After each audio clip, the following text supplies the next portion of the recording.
राधे राधे, जय माता की भक्तों। आप सभी का स्वागत करती हूँ स्पिरिचुअल ज्ञान साधना में और आप सभी से अनुरोध करती हूँ कि स्पिरिचुअल ज्ञान साधना को सब्सक्राइब कर लीजिए और बेल आइकन को प्रेस कर दीजिए ताकि आपको नई नई वीडियोस का नोटिफिकेशन। जय माता की, राधे राधे, ओम नमो नारायणा। कैसे हैं प्यारे भक्तों? आशा करते हैं सभी लोग बहुत अच्छे होंगे। बताने के लिए कमेंट में जय माता की, राधे राधे अवश्य ही लिखिएगा। भक्तों, कल यानी 24 फरवरी 2025 दिन सोमवार को विजया एकादशी है।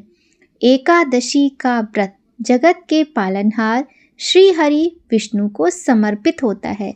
यह व्रत महीने में 2 बार यानी शुक्ल और कृष्ण पक्ष की एकादशी तिथि के दिन रखा जाता है।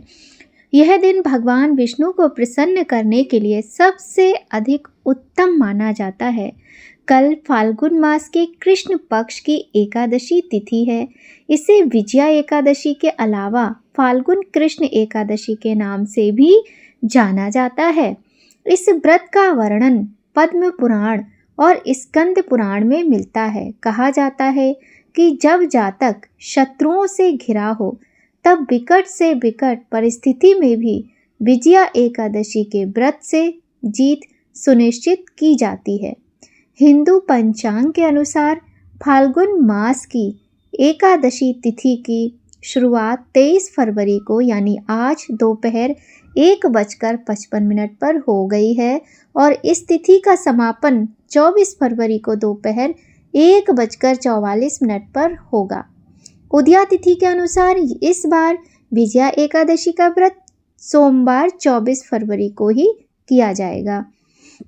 भक्तों, आइए जान लेते हैं विजया एकादशी पूजा का शुभ मुहूर्त।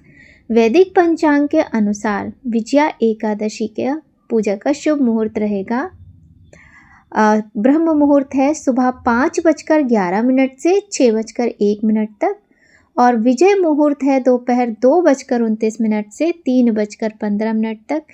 गोधूली बेला की पूजा का विशेष महत्व होता है जो कि है शाम 6:15 से 6:40 तक। निशिता मुहूर्त रहेगा 12:09 से 12:59 तक। एकादशी तिथि का व्रत भगवान श्री हरि नारायण को मनाने के लिए किया जाता है। जीवन में अनेक कष्टों से मुक्ति, पापों से मुक्ति के लिए किया जाता है। कहा जाता है कि प्रत्येक व्यक्ति को एकादशी का व्रत अपने जीवन में अवश्य ही धारण करना चाहिए। एकादशी व्रत करने से हमें अपने पापों से मुक्ति मिलती है और मोक्ष की प्राप्ति होती है।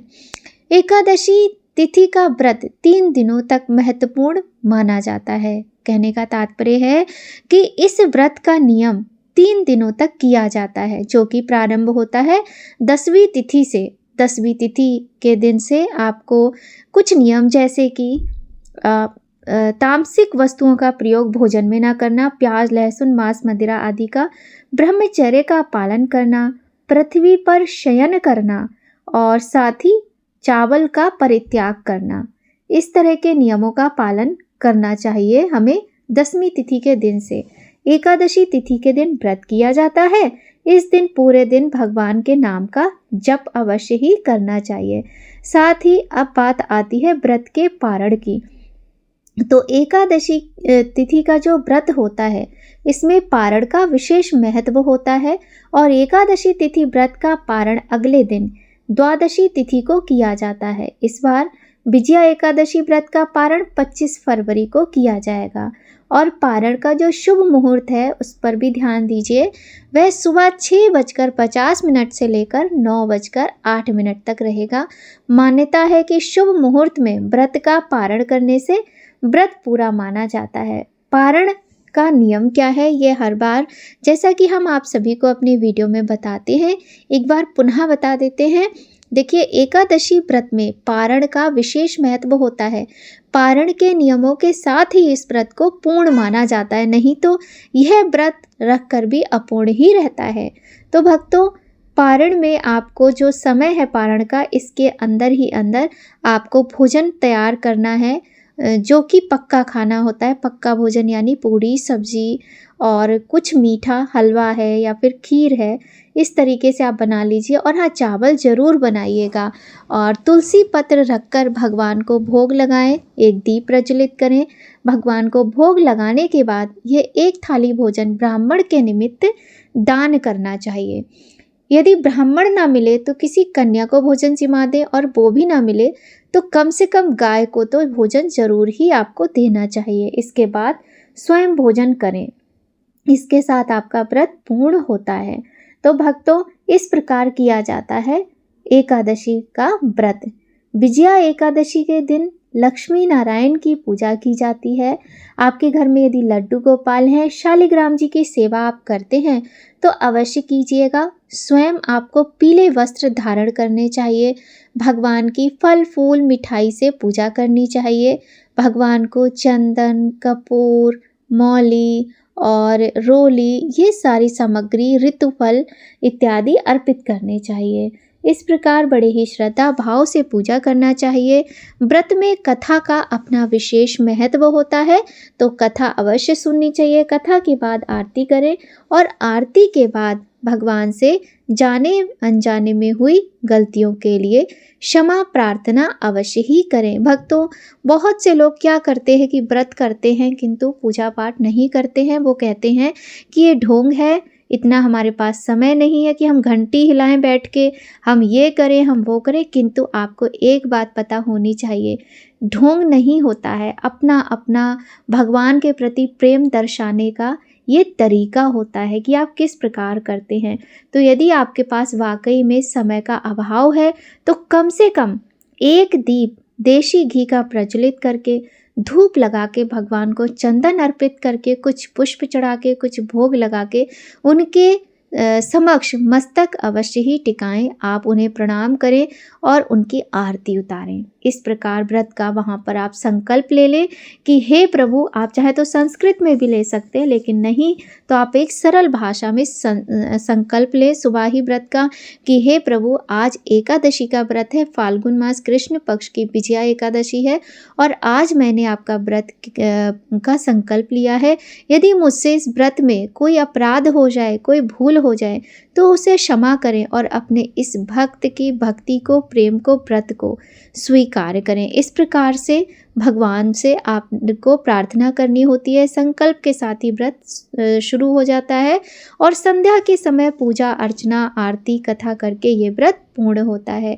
भक्तों, भगवान श्री हरि नारायण मोक्ष प्रदान करने वाले हैं। साथ ही जब माँ लक्ष्मी की पूजा होती है तो हमारे जीवन में धन का अभाव नहीं रहता है और हमारी सभी मनोकामनाएं पूर्ण होती हैं। भगवान श्री हरि और माँ लक्ष्मी को समर्पित ये व्रत बहुत ही शुभ फलदायी होता है। इस दिन भगवान श्री हरि के मंत्रों का जाप किया जाता है और चाहे आप चंदन की माला पर कर सकते हैं, आप रुद्राक्ष की माला पर कर सकते हैं, आप तुलसी की माला पर भगवान श्री कृष्ण के मंत्रों का जाप करें।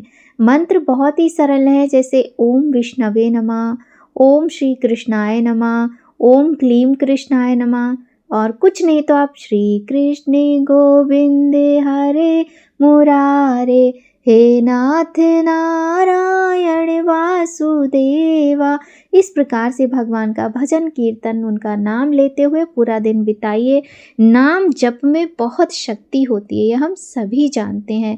तो भक्तों, इस प्रकार से आप भगवान की पूजा अर्चना करें। आप चाहें तो इस दिन आप विष्णु सहस्त्र नाम का पाठ कर सकते, आप चाहें तो गजेंद्र मोक्ष का पाठ कर सकते हैं। आपके ऊपर निर्भर करता है कि आप कितना कर सकते हैं। और वैसे तो उठते बैठते चलते फिरते नाम जप करते रहिए। झूठ ना बोलें, किसी पर गुस्सा ना करें, हिंसा ना करें, अपने मुख से गाली का शब्द ना निकालें, सभी पर दया करें, सभी के साथ प्रेम पूर्ण व्यवहार करें। वृद्ध लोगों के साथ, वयस्कों के साथ, अपने बड़े बुजुर्गों के साथ सम्मान से बात करें, उनका सम्मान करें और असहायों की सहायता करें। जिन्हें आपकी हेल्प की ज़रूरत है उनकी हेल्प अवश्य करें।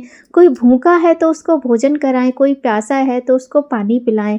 इस प्रकार से आपको पूरा दिन अपना बिताना चाहिए। और और इस व्रत में आप जानते ही हैं, हर वीडियो में हम बताते ही रहते हैं कि इस व्रत में, एकादशी के व्रत में, प्रदोष के व्रत में अनाज का प्रयोग भोजन में नहीं किया जाता है। तो फलाहार के साथ ही ये व्रत किया जाता है। यह व्रत का बहुत अधिक महत्व है। विजया एकादशी अपने आप में बहुत महत्वपूर्ण है। मान्यता के अनुसार विजया एकादशी का व्रत को रखने से व्यक्ति को हर जगह विजय ही विजय मिलती है। सभी शुभ कार्य पूर्ण होते हैं। भगवान श्री राम ने लंका पर विजय पाने के लिए बकदालभ्य मुनि के कहने पर समुद्र के तट पर विजया एकादशी का व्रत किया था, जिसके प्रभाव से रावण का वध हुआ और भगवान श्री राम ने लंका पर विजय प्राप्त की। मान्यता है कि इस एकादशी का व्रत करने से शत्रुओं पर विजय प्राप्त होती है और सभी आवश्यक कार्य पूर्ण होते हैं। इस दिन दान पुण्य करने से शुभ फलों की प्राप्ति होती है और व्यक्ति को मृत्यु के पश्चात मोक्ष की प्राप्ति होती है। तो भक्तों, आज की वीडियो आपको कैसी लगी कमेंट करके ज़रूर बताइएगा। यदि आज की वीडियो आपको थोड़ी भी अच्छी लगे तो वीडियो को लाइक ज़रूर कीजिएगा और चैनल पर यदि पहली बार आए हैं तो सब्सक्राइब कर दीजिए, बेल आइकन को प्रेस कर दीजिए ताकि आपको महत्वपूर्ण वीडियोस का नोटिफिकेशन सबसे पहले मिले। तो भक्तों, आज की वीडियो में बस इतना ही। मिलते हैं आपसे नई कहानी, नई जानकारी के साथ फिर बहुत जल्द नए वीडियो में। तब तक सभी लोग खूब खुश रहिए, स्वस्थ रहिए। भगवान श्री हरि नारायण और माँ लक्ष्मी की कृपा आप सभी पर सदा बनी रहे भक्तों। जय माता की। राधे राधे।